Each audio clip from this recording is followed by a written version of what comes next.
Hello, good afternoon. We are doing the developer blog. Yes, I've currently not got the hat on. I've just been for a shower. Yes, I have long hair. Some people may not realise that because I'm always wearing a hat. It's a little bit late in the day, so I've got to turn the lights on and that kind of messes with the camera. So I'm in black and white, so I kind of look clear. Let's jump into it. As always, appreciate every single person that's been tuning in and has been supporting the channel for like the longest time. If you are enjoying the channel, you can contribute to the support goal, which is over here. There are ways to support in the description of this video and the pinned comment. Recently, I decided to join the Gears of War scene again and make a lot of videos. And I figured, because my channel doesn't really work, long explanation, but whatever. If you've been enjoying the videos I've made and you want to support them, then you can go and thumbs up for free. You can leave a nice comment. If you want to go a step further, there are ways to support me. Since coming back to Gears, we've made quite a lot of videos. If you've been enjoying that content and you want to see me continue, or you just want to tip in and buy a coffee and say thanks, that would be very, very much appreciated. As always, in these developer blogs, they're very long. This one looks to be 2 hours 4 minutes. So what I tend to do is I watch 2 hours 4 minutes. I give a couple responses to questions that I find interesting and I think will be relevant to my community, and then I cut it all up and I put it in a YouTube video, which you're watching right now. Hello, it's me, alone, not myself. No, is he by himself? Thursday, Thanksgiving Thursday. I feel bad. In the world of Gears of War, and thanks for stopping by. I'm supposed to have a guest sitting right here, and he's running a few seconds late. Oh, okay. So we're hoping he's going to arrive. Matt Cersei, our campaign design director, is going to be joining us. And so we're going to get to that in a second, but I just wanted to... Operation 2, let me just get that out of the way. You're going to learn more details around Operation 2 sometime next week.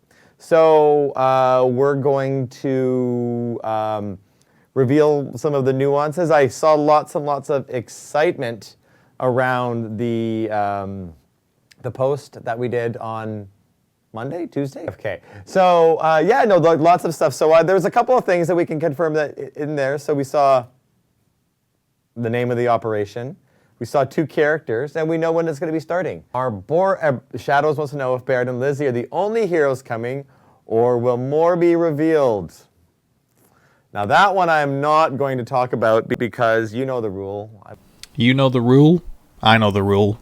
1 comment, 1 like. Everyone knows the rules. Now this is looking like a campaign-based developer blog. Now honestly, this is 2 hours long, and personally, I found the campaign to be very, very mediocre. I know that's not an opinion most people have, but I found it very, very mediocre and over-the-top drama. It didn't hit as hard as like Dominic's storyline or Marcus in the early trilogy.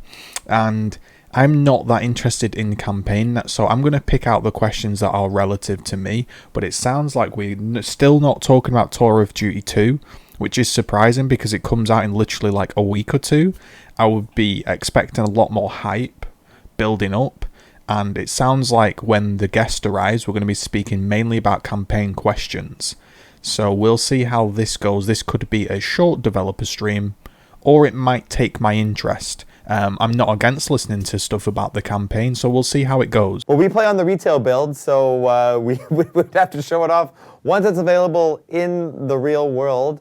Because it gets pushed out and we download the next update and so on and so forth. So that will get shown beforehand. We'll do probably a special Operation 2 theme stream the day that the Operation 2 drops. Captain Crypto says, fix the game first. All sorts of feedback that you guys have been giving us about the game.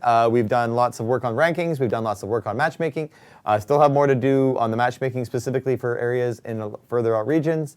We have, what else do we got going on? We've done lots of tunings on the weapons. We've talked a lot. We've done some Lancer stuff. We've done the mark. I will admit there is this community of Gears that like spam fix the game. One of those people that want the game to constantly improve, but I also understand that when there's a lot of like, hey, there's one of my subscribers in the chat, Fettuccine. Hey, look, look at the calm, lovely community I've got. Thanks for doing weekly streams and doing them on camera like this, even with all the drama. It truly deserves credit. And this is what I was just about to say. That's so weird. Is he's on his own at the moment. Yeah, it's his job. I understand it's his job and everything, but not many developer teams in the world really do weekly streams explaining their theory and explaining what they're doing in the game. So there are a lot of games that just come out, they're broken on Steam Early Access, they never see the light of day. There's tons and tons of useless games. Gears developers do care. They are trying their best. It might not be happening at the rate you are happy with, but just to shout fix the game doesn't even help, because that's not even telling them what to fix. So yeah, I do respect them for coming out and doing these developer blogs. Our character is going to be less grindy. You'll have to wait and see. You're going to see what it takes to. The characters are going to be earnable and purchasable, just like they were in Operation 1, so you'll have to wait and see. Just to note that in Tour of Duty 2, he says the characters again will be earnable and purchasable. Now, originally, I did have an issue with this, and I thought that being able to purchase a character would really nullify someone's grind. What I mean by that is, let's say, which I have done recently, I've just earned General Ram.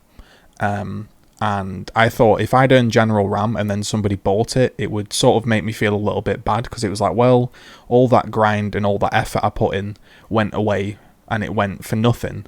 So it makes the player feel a little bit bad. However, I changed my mind, and there's a whole video on that on my channel, but basically the shortened version is there are some people that have more money than time, and some people that have more time than money. Now, as long as if the game gives you an option to grind for a non-gameplay affecting a character or skin or whatever it may be, a non-gameplay affecting MTX, and the option to purchase it, I've got no real issues. If the grind is reasonable, I'm 100% fine with offering it, because some people, their 10 hours is way more valuable than £5 to purchase the character. Some people don't want to spend £5 on the character and can play, and they have a lot more free time and they can grind the character. I personally enjoyed grinding for General Ram. It allowed me to visit other game modes that I probably wouldn't have played, and as a result I ended up enjoying escape mode. I know that's not for everybody. I know in an ideal world everybody just gets the character for free. But we have actually found throughout basically gaming history that unlock systems and progression systems keep people playing the game for longer. Even though the vocal majority hate these progression grindy systems, they're actually in the game for a reason, and it's because the vast majority of people want a progression system and it helps them feel like they're doing something tangible in the game.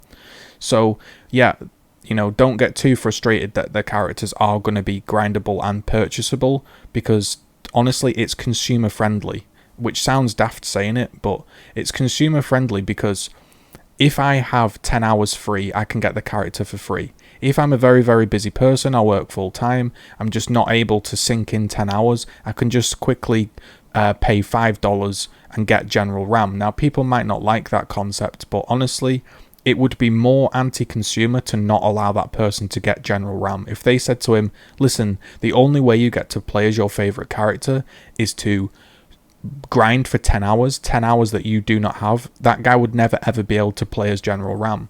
So in a way, offering the ability to purchase and grind simultaneously is consumer friendly.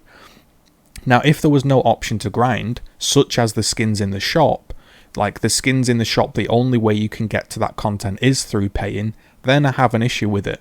But if the MTX and the skin is earnable and grindable at the same time, I have no issue with that because it doesn't affect gameplay. So that's a very long answer for a very short point, but I think it's important to note. And how it went down. First of all, and I would love to hear your guys' perspective on this. I don't know if I can think of a character in Gears of War history that had a more badass entrance than Lizzie Carmine.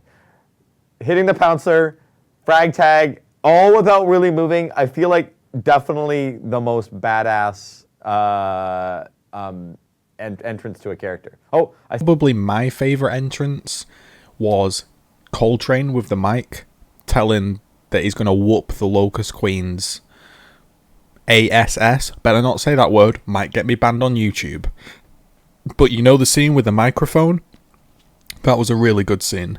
How did I die? And it looked clean on the other person's screen, but on their one it looks like you were shot around a corner or something along those lines. So that's up balanced for the region select. Now we have done a lot of adjustments and are in the process of finalizing those adjustments as our 3-phase matchmaking approach to where we can go through and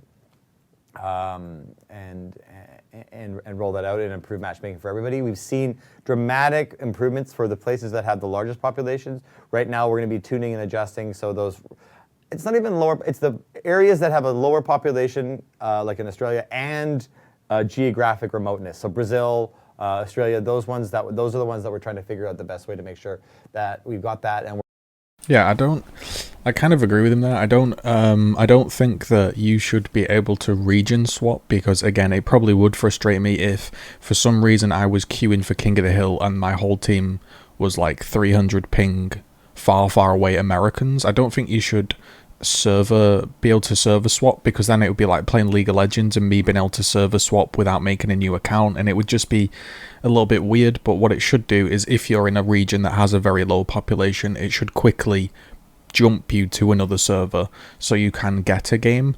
I think it should prioritize your own region for quite a while, and then when it's like, oh, there's no players in Australia, it then pings it to like the best place for you. But yeah, I don't think there should be region swapping, to be honest. I think the matchmaking should just handle that internally. Hello, everybody. Answering away. He's working hard. That's why he was late. You're going to hold this. Thanks. So, I've been answering their, sorry guys. You don't have to hold it. You can put it on. You can just put it in your pocket or something like that if you Thanks, want. Dana. Hi, everybody. So, Matt Searcy, our campaign design director. So if we've got Ryan, Node Zero is on the multiplayer side, Matt would be his counterpart on the campaign narrative side. Yep. So they're just more familiar with Ryan than I Yeah, are of with course. you. I'm coming out from behind the curtain and like sticking my face Yeah, out so of it. we've got lots and lots of, we've already on our white sheet right there, lots and lots of questions. Played as Jack for the three-player campaign, and it was awful. It really was awful. There was like, I think there's a clip somewhere of me playing as Jack. I might even include it now if you can see it. If not, I've forgotten. Jack? Oh? Jack here as well? Jack? It's fucking AK, because it didn't have to be here anyway, does it? He's forcing us to play insane and then goes AFK, mate. Forcing. AFK and But I couldn't even play as Jack on Insane because you just got one shot, and I had every upgrade I could, and you just get relentlessly one shot if you move out in the open. So when I'm hearing these two people speak about how like, oh, they asked Jack to freeze the matriarch and they asked Jack to do these things, it feels like for me like the 3-player co-op was forgotten about, because I don't know if you know this, if you play as 3-player, Kate, I think she's called, has like these red headaches in the campaign with like cutscenes. She has these cutscenes where she basically explains what's going on to the player, and you can't see them if you're not playing as Caitlyn. So I was playing 3-player campaign, and my friend was having to tell me what was going on in the campaign cutscenes, and I was completely useless as Jack. So I don't imagine anybody's going to specifically ask about 3-player campaign Jack on Insane, because I know that's a niche. But what I wanted to do when I bought the game was play with the 3 people, do the campaign on Insane, and have a laugh possible without me basically hiding. And then I ended up just doing nothing. So it'll be interesting to see 2, 3 campaign. But the Gears 4 and 5 campaigns I didn't really enjoy as much, so we'll see if I enjoy this discussion. It's always interesting to see people from like behind the scenes of the game you enjoy though talk about the campaign and stuff. I'm not against it. I just might not include 2 hours of, you know, somebody theorizing the campaign, so I'd probably recommend watching that separately. We didn't approach it as like, okay, there is a right answer. We approached it as we knew when we set out the goal for Gears 5. Sorry, I'm going to ramble a little bit, but when we set out the goal for Gears 5 story, we wanted to tackle a bunch of more ambitious things than we did in 4. 4 was like an adventure story about these 3 characters in the woods. It took place over 24 hours. It was about getting them to meet Marcus and a new threat, and nobody really changed.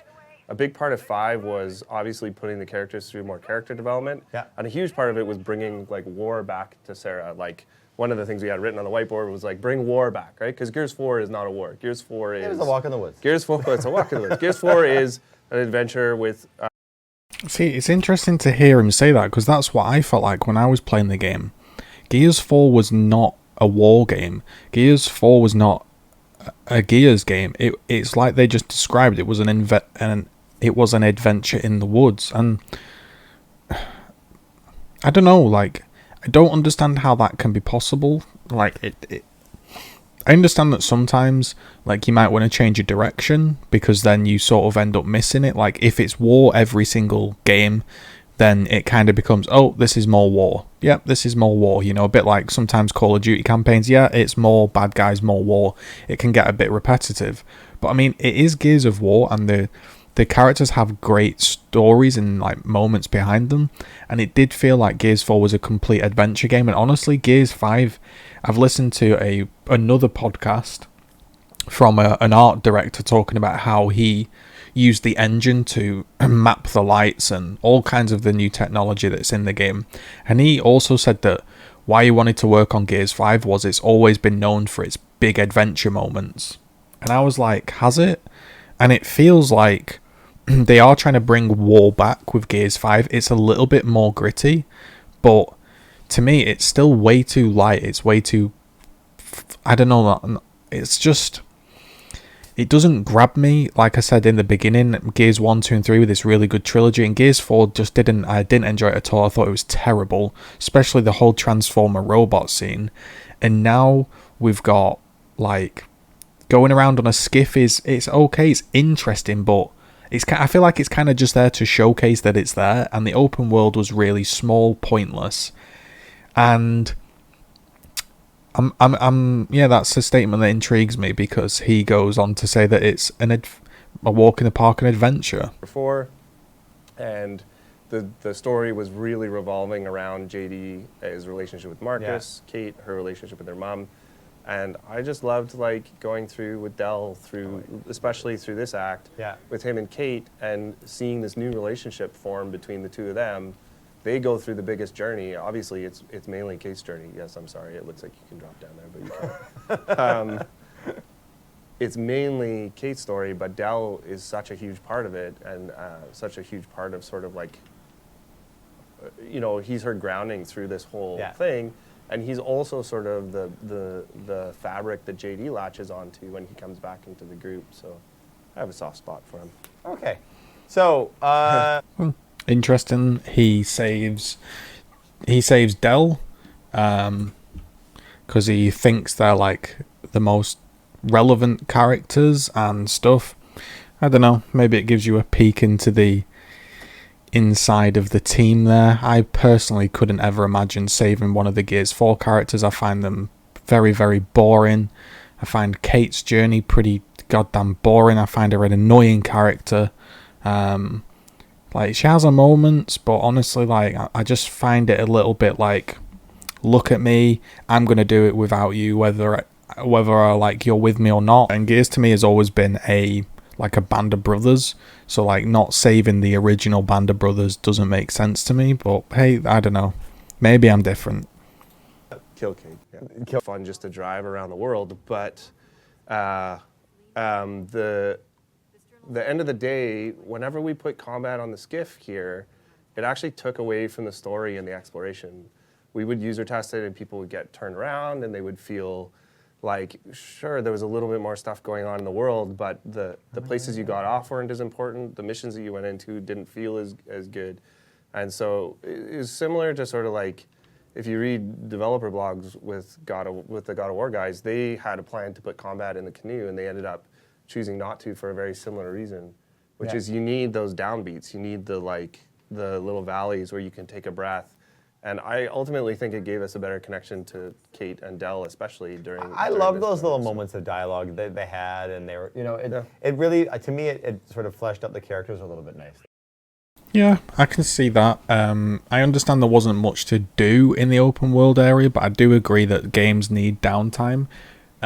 similar to films as well, like, or just generally stories in general. If you just have a whole ramp and it ramps and it ramps, eventually it just loses its meaning. But if you have downtime, you like get to, I guess, think about what's going on, have a look around, like think about what's happened. However, I will say with Gears 5, like, when there was downtime, I didn't really think, oh right, there's downtime, we're going to have like a really interesting piece of dialogue between like the two characters, like saying God of War or anything. I just kind of was like, okay, I'm kind of riding along here in this skiff and like not much is going on. So for me, yeah, I completely agree that you need downtime. It's kind of like in radio as well, like sometimes like if you look it up, there's like the use of silence is just as important in like commentary as like speaking permanently, which is why I sometimes dislike esports streams, because esports streams never have any downtime. It's just ramped up. This is exciting, I'm shouting, and I'm like, okay, like if you're shouting all the time, it kind of makes it lose its meaning. So yeah, I do get the downtime, but overall, I did find maybe the dialogue wasn't the strongest, or maybe I just don't have a connection to the characters or something. What stories we want to tell in the future. You know, like we knew that Kate was Mira's granddaughter when we started Gears of War 4, obviously. That was something that we waited till the end. Sorry, I'll be quiet.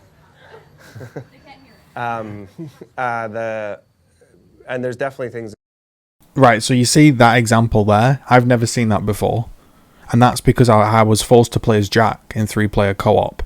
I don't understand, like, when Kate goes underneath that thing and it plays a cutscene and I'm just Jack floating behind, why can't I see that cutscene as well? That's what I'd be interested to know, because it felt just like playing as Jack. I had no idea what was going on. Maybe I've just missed a load of stuff because I've never seen that before. I've completed the whole game and I've never seen any of these. So, like, if you don't do this work, it just looks haphazard. Well, and it's one of those weird, ones that not no one, like you're not gonna notice unless you look for it. So it's the little world building which is so important.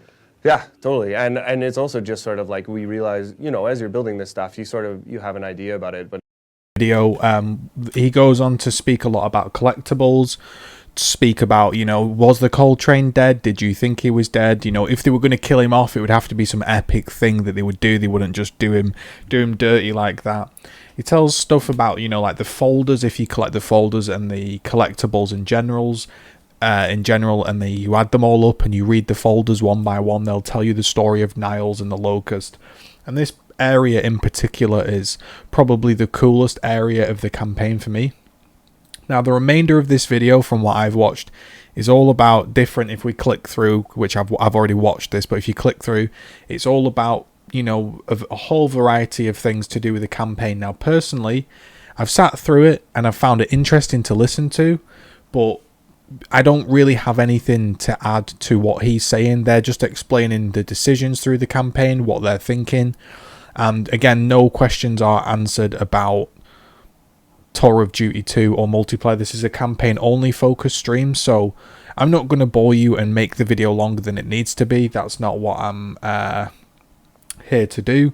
So if you're interested in specifically campaign stuff, recommend it. It was very interesting to listen to, but as far as me answering back as I normally do, I'm not going to be able to over talk a campaign developer. I don't have as much experience in the story as this guy does, and he knows where the story's going. So if you're interested in the campaign, do check out the video. There'll be a link in the description.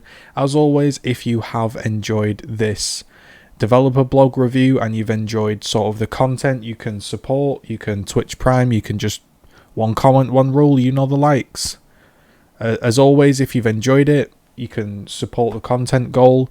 If you've enjoyed the previous work I've done, you can Twitch Prime, you can subscribe, you can just do ways to help me for free, or thumbs up, a like and a comment.